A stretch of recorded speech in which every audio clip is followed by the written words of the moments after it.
वो ईमानदारी के साथ जनता की आवाज सदन में उठाते रहे हैं, सड़कों पर उठाते रहे हैं।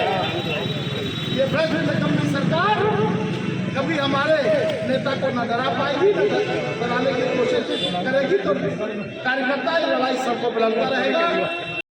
हमारे नौजवान बेरोजगार घूम रहे हैं, ये भारतीय जनता पार्टी की सरकार में है। हमारे पास भी ईडी, सीबीआई और पुलिस और प्रशासन की सारा तंत्र हमारे पास भी सरकारों में देश और प्रदेश में रहा है।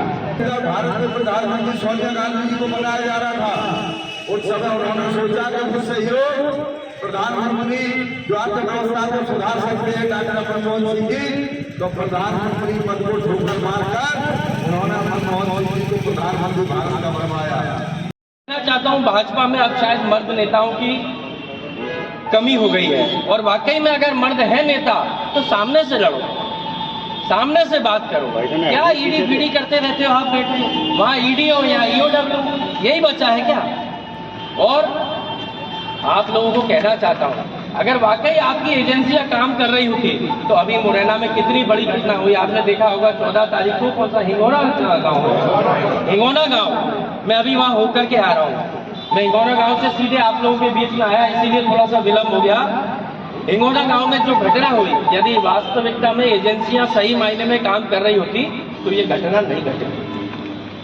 यदि बाबा साहेब अंबेडकर जी का सम्मान मध्य प्रदेश में, देश में नहीं किया जा सकता तो इन एजेंसियों की विफलता का ये संकेत है।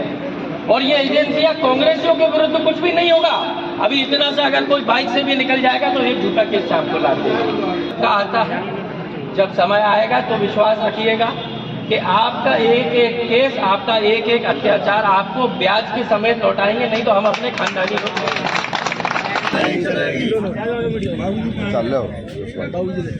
नरेंद्र मोदी मुर्दाबाद, मुर्दाबाद, मुर्दाबाद, नरेंद्र मोदी मुर्दाबाद, मुर्दाबाद, मुर्दाबाद। हमारी भावना है, आप मोदी तक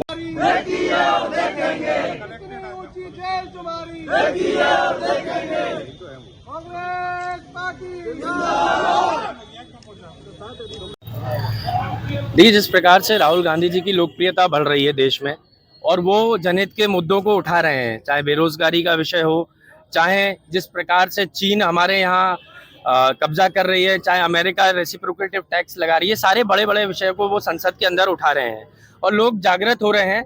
इस प्रकार से भारतीय जनता पार्टी सिर्फ लोगों को डिवाइड एंड रूल कर रही है, जो पहले अंग्रेज किया करते थे। तो अब राहुल जी की आवाज को दबाने के लिए उनके पूरे परिवार के ऊपर ईडी का उपयोग करके केस लगा रहे हैं, जिस केस में कोई दम नहीं है। और ईडी एक भारतीय जनता पार्टी का टूल बन के काम कर रहा है।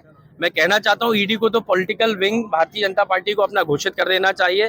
साथ ही में ये चेतावनी भारतीय जनता पार्टी के लोगों को देना चाहते हैं हम सभी लोग कि इस प्रकार के झूठे एफआईआर से हम डरने वाले नहीं हैं। आपको जितनी दम हो, जितनी ताकत हो, उतनी ताकत से आप एफआईआर करिए।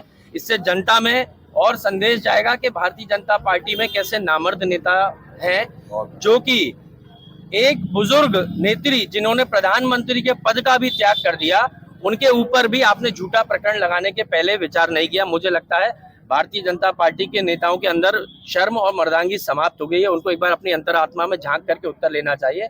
और साथ ही में आने वाले समय में आपके हर एक केस का ईंट का जवाब हम पत्थर से देने के लिए हमारे कांग्रेस का हर एक कार्यकर्ता सिपाही के रूप में तैयार खड़ा है।